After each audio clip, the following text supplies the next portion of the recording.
Do you guys remember when there were allegations going around that Kim Porter had video footage of Diddy and Usher? Then there were reports that Usher was in the hospital courtesy of Diddy. Well, as it turns out, the feds may have found something with regards to this, and this might be one of the things they have on Diddy with receipts. Stevie J, the Usher part, that's a touchy situation, man. You know what I'm saying? Because I had a certain feeling and I felt a certain way when Usher got on Shay Shay, and I don't mean to.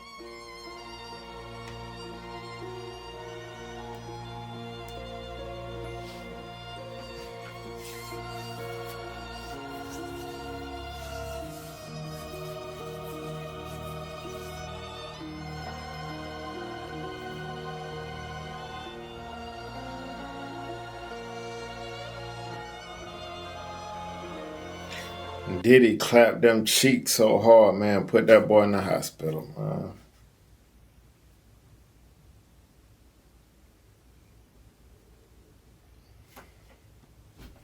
That's that tight time they be on, bro. I'm surprised me listening to that Audio Meek one in the hospital. Goddamn, I mean, y'all cash up in the comments, man. Y'all know how I do. Also, if y'all want to join that $1,000 giveaway, I got to subscribe to the channel and go follow me on Instagram at 200_acres in the giveaway. We'll be doing the giveaway live on the channel October 22nd. You don't want to miss it. Hey, I ain't gonna hold y'all for too long, man. Let's get into the video, fam.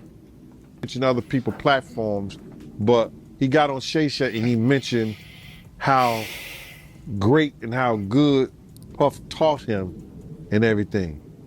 You know what I'm saying? About the business.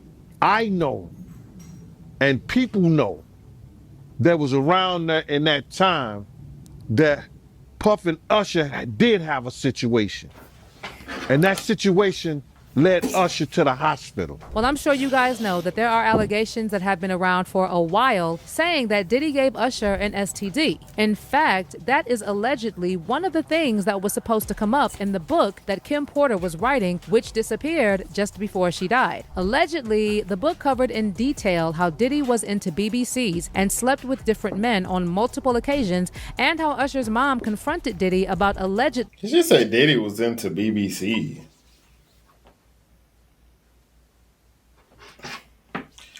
What tight time these niggas be on?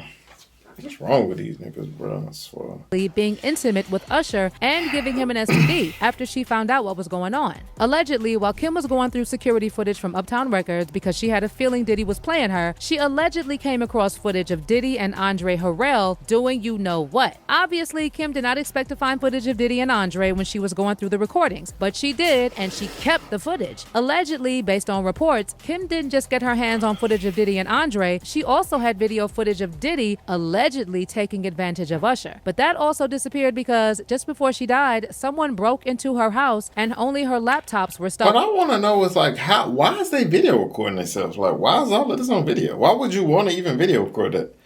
You being in your position. You know what I'm saying? Like, how are y'all video recording this stuff? Interesting, right? Still on this STD, there's a time a woman named Quantasia Sharpton, along with a Jane Doe and John Doe, sued Usher, claiming they all had relations with Usher. And they all said he risked their health by not telling them about his alleged herpes diagnosis and were seeking unspecified damages. The woman, who did not identify herself, said that she slept with Usher at least twice. And after contracting herpes from him, her twins were stillborn. Now, allegedly, this is the same STD that Usher had gotten from Diddy. You know, we have been speaking on this Usher and Diddy situation for years now, but maybe this time somebody will actually listen. So how about we start from the beginning? Okay, when Usher was first signed to LaFace Records as a young teen, he was sent to Diddy to be mentored. And at 14 years old, Usher moved to New York to stay with Diddy. And Usher himself said that the things he witnessed when he was staying with Diddy at what Diddy called the flavor camp, a boy his age should never have experienced. I moved to New York City. And I lived with Sean Puffy Combs for a year. That's the crazy thing. Now, that was L.A. Reid's idea, right? We're sending you over to something called Puffy Flavor Camp. There you go. To learn Flavor Camp. Yeah, Flavor that's Camp. what it was called. And you're going to go to Puff Daddy's. He's going In the 90s. Do you understand what that's like? Puffy's place was like just filled with chicks and like nonstop, right? No, not really. I Come mean, on. but hey, it was curious. I got a chance to see some things. Yeah, but Not really. What? He said, not really.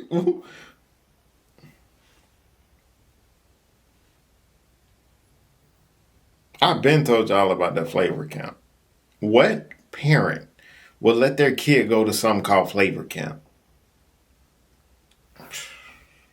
You were 13. What were you seeing? I went there to see the lifestyle. Right. And I saw it. And it was but I don't know if I could indulge and understand what I was even looking at. It was pretty wild. At the time when he was moving in, Usher's mom admitted that she didn't know much about Diddy when Usher was first signed to LaFace Records, but she sent him to Diddy as a mentor, and Usher moved to New York to stay with him. What Usher's mom said was that when Usher hit puberty, he basically lost his voice, and record labels no longer wanted anything to do with him. And Diddy, who was with them when the record label wanted to drop him, said he would take him, and that Usher's mom just had to trust him. She thought that she was handing Usher to someone responsible, but according to Usher, the things he witnessed were so wild that as a dad, he would never let his son attend Diddy's flavor camp, ever. Jodeci, Mary J. Blige, they didn't know nothing about this.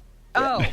I was having a good time, you know what I mean? Does he have you doing any chores? Are you doing dishes at all? I mean, to keep you humble somewhat? Or are you just like, can you stay up till 4 a.m. with them and party? I mean, I could. I actually stayed up longer than them.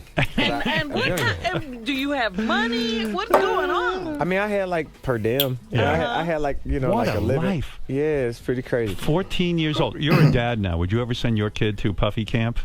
Hell no. See? Usher was also asked about his experience at Puffy's Flavor Camp during an interview with Essence magazine, and he suggested once again that something did happen to him. First of all, he was very cool when asked about other things like how he would continue to pursue movie projects and, somewhere down the road, a new album and several business ventures. But according to the publication, when the talk turned to his time living with Diddy, Usher became surprisingly restrained, and he said, "I want to save some ish for my book one day. I'll put it this way, there was a lot of sex." I mean, we are still waiting on this book, and since it's taken this long, whatever is in there must be pretty juicy. Regardless, based on the interactions we've seen online of Diddy and Usher, we know exactly what Usher was talking about. Like that one time he was telling Kevin Hart about waking up next to Usher. Honey, that was wild. And just watch Usher's face when Diddy is talking. Usher look like he fresh off a goddamn plane. Usher Fresh off the guard stage. That's my brother right here from day one. We used to wake up and, damn, pause, but like, check this out. I mean, back in the days when he was like 10 and I was a little bit older, his older brother, we used to fight over the Frosted Flakes. You know what I'm saying? Before pause was invented. You know what I'm saying? But it's my brother for real. We used to actually wrestle off of the Frosted Flakes because he used to always get up early with me. Now he's one of the richest stars in the world. And I'm what the? There was also this other time when Diddy was complimenting Usher, and it really looked Wrestle off of the.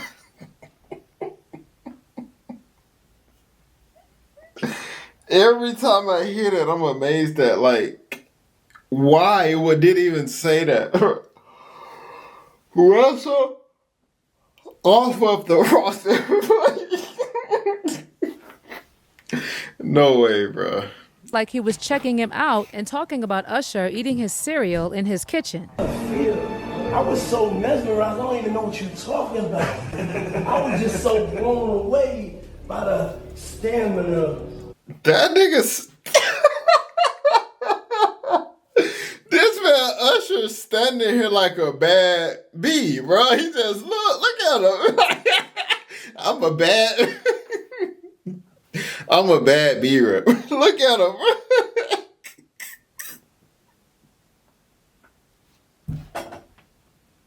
bro. I cannot, bro. I can't.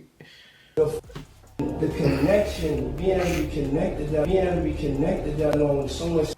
You have like so much. Motherfuckers ain't doing all this shit. All those dance numbers and all that. Take your time with it. Breathe it in. Yeah, they yours when you go see this for you. These ain't for nobody else but you. You take your time, boy. I see you. Fly out doing Vegas. You in the kitchen. Eating all my cereal. Man, you doing Vegas in a pink suit. God is the greatest. Won't he do it more? In addition, Usher is also one of the people who was mentioned in the lawsuit that Lil Rod filed against Diddy. Well, he wasn't actually mentioned by name, but the lawsuit talks about how Diddy specifically mentored Cuba Gooding Jr. and showed him his ways with the goal of passing him off to others. Lil Rod actually said that he was introduced to Cuba while on a yacht in January 2023, who proceeded to force himself on him until being forcibly pushed away. He also said that Diddy used his admiration of Stevie J to ease the fact that he's always been on the DL, and he even said that at one point, Diddy played him footage purported to show Stevie J hooking up with a white man. Lil Rod then alleged that Diddy told him he had slept with 2 other celebrities, and even though their names had been redacted, one of them was described at the footnote as a Philadelphia rapper who dated Nicki Minaj, while the other was said to have performed at the Super Bowl and had a successful Vegas residency. Based on that, followers concluded that one of the artists was Usher and the other one was Meek Mill. Speaking of lawsuits, Dawn Richards' bombshell lawsuit against Diddy also mentions Usher, as she claims Usher, Neo, and Jimmy Iovine witnessed him allegedly punch Cassie. In her lawsuit, it says, in the weeks and months leading up to the Bad Boy Interscope deal, Mr. Combs had frequent meetings with producer and then CEO of Interscope Records, Jimmy Iovine. On one such occasion, Combs hosted a dinner at a West Hollywood, California restaurant, which Miss Richard and Miss Harper were required to attend. Among the guests at the dinner were celebrities like Neo and Usher, as well as Mr. Iovine. At the dinner, Mr. Combs and Miss Ventura had an argument. In front of the dinner guests, Mr. Combs hissed at Miss Ventura in a screaming whisper and forcefully punched her in the stomach, causing her to double over in visible pain, crying. Miss Clark escorted Miss Ventura out of the restaurant, and Mr. Combs remained and continued socializing with the dinner guests. So Usher didn't just go through it with Diddy, he also witnessed Diddy being vile with other people. Well, now word on the street is that the feds are also looking keenly into this Usher situation. Allegedly, they even have Usher's mom involved, with sources reporting that this mom also wants to set the record straight about a few things that happened with Diddy. One of them allegedly being that Diddy is actually responsible for Usher ending up in a hospital. Well, this issue about Usher going to the hospital because of Diddy is something that Gene Deal has also been open about, because he couldn't understand why Usher was singing Diddy's praises, yet a lot of people from back in the day know exactly what happened to him. Now I let Usher explain that to y'all. I let Usher tell that story. But how dare you say a man that you gonna give him a pass? Bruh, you know I know. Allegedly, because of the things Diddy had Usher doing, he turned Usher. And that's why we also hear all sorts of stories about him. For instance, there were reports some time back that claim that Usher found the time to have a good time in a gay club after some Broadway shows. According to someone who went to the club, everyone was in Usher's dressing room drinking champagne when someone came up with the idea that they should go to a club. That's when the source claimed the group went to a popular gay nightclub, saying, "We weren't looking for a gay club, it just happened. I mean, most of us were gay, so we just went to a place we knew." Apparently, allegedly, that's when the night began to heat up. As the source said, there were half-naked men everywhere, and Usher didn't seem to mind. Then, according to the source, Usher struck up a conversation with an older gentleman, and he even explained the situation, saying, Usher was talking up all in this guy's face. I thought the two of them were going to start kissing. At first, I couldn't believe my eyes, but then I thought, this is Chelsea, so anything goes. The source also said, about 20 minutes after we got there, a crowd started to form around Usher, and we decided that it was time to leave. We had a lot of fun though. Then when asked if Usher had a good time too, the source said, I know he did. It has also been said that allegedly, because of the things Diddy did to Usher, he also kind of did the same things to Justin Bieber when he started mentoring him. Maybe this is why Usher is not saying much, because he knows that if things come out about him and Diddy, they may also implicate him as well. I mean, when he was being sued for giving people an STD, these lawsuits were swept under the rug, and there were even reports that Usher paid $1 million for them to go away. So if things start coming up about him and Diddy, it might unearth some of his own skeletons, and maybe that is something Usher doesn't want. Well, it may be too late to play nice now, because the feds allegedly have all the receipts, including receipts of how Usher had to go to the hospital because of what Diddy did to him. Maybe Usher will finally reveal exactly what happened to him after this. But as we wait, let me know your thoughts on this Usher-Diddy situation in the comments section below. Golly. Tell me what y'all think about that video in the comments, bro. But hey, be safe. I mean, kings and queens, be safe out there. Let's get it.